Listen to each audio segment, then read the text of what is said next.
everyone, this is your trainer from the Electronic Service Division of the Accra Summit County Library. Thank you for joining me today. I wanted to talk about the difference between the protecting the workbook and protecting a worksheet in it. So in my first example, there are times that you want a spreadsheet to be distributed among your coworkers, but you do not want them to change anything at all on the entire spreadsheet.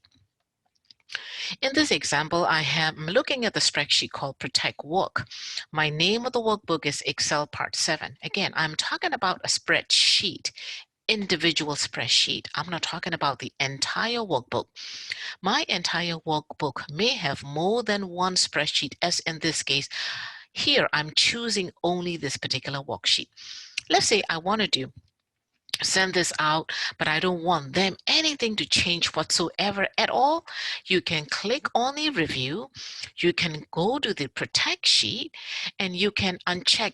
You don't want them to select any lock cell, you don't want them to select any unlock cell, nothing to be changed. Then you need to put the password in.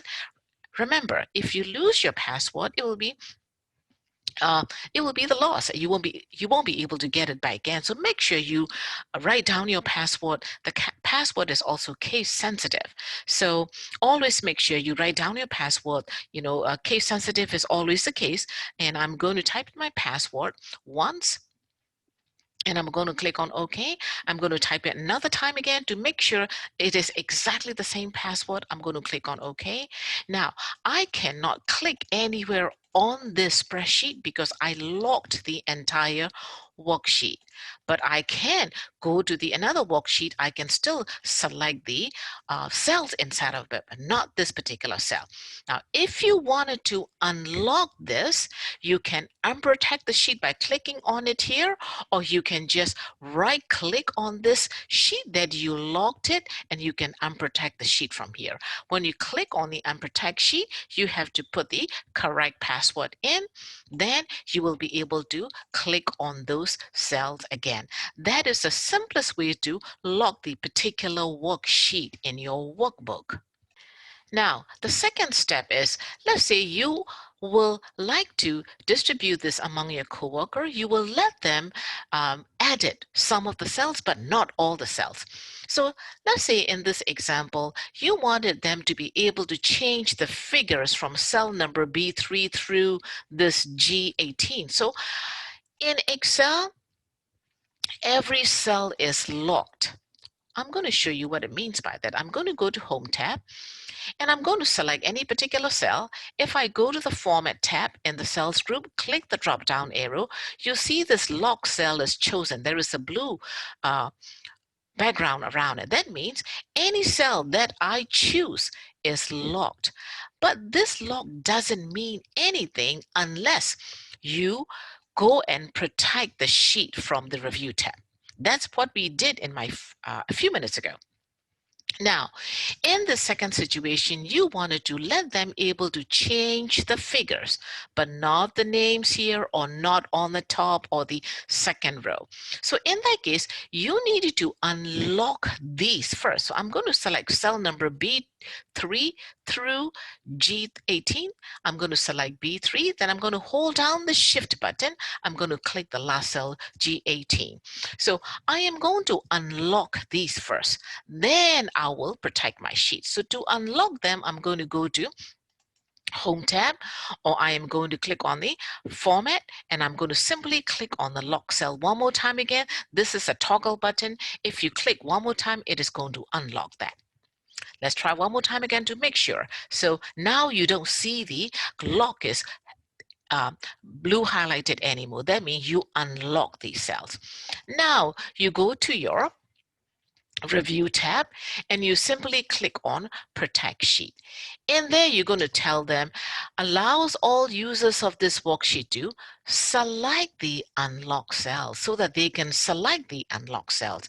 Now, if you want them to be able to put some comments in it, you have to scroll down, and you can also have to check edit the objects. As a particular cell objects, you are letting them to put some comment in it. Again, always put the password in. Without the password, it doesn't mean anything. Without the password, they will be just reminded, hey, if you wanted to, you know, edit it, you can go ahead and edit it. So if you are locking a particular cell or entire worksheet, by all means, put the password in, or else it doesn't make any sense. I'm going to click on OK after I put the password second time again. Now, if I wanted to click anywhere, I am not allowed to, but I am allowed to click on the range of cells that I unlocked. That is how you would allow the particular cells to be edited by your co-workers or by your team. Now, we have learned how to lock particular cells and unlock particular cells. It is really great now. People cannot click on something, some locked cells that you protected. But if they come to the sheet name, right-click on it, you can still delete this. If they know the password, they can unprotect the sheet and get to those cells that you locked. But if they click on delete the cells, it will not be stopping them. So for them to be able to not do this at all, you need to click on the protect workbook under the review tab. So I'm going to click it somewhere here and I'm going to click on protect workbook.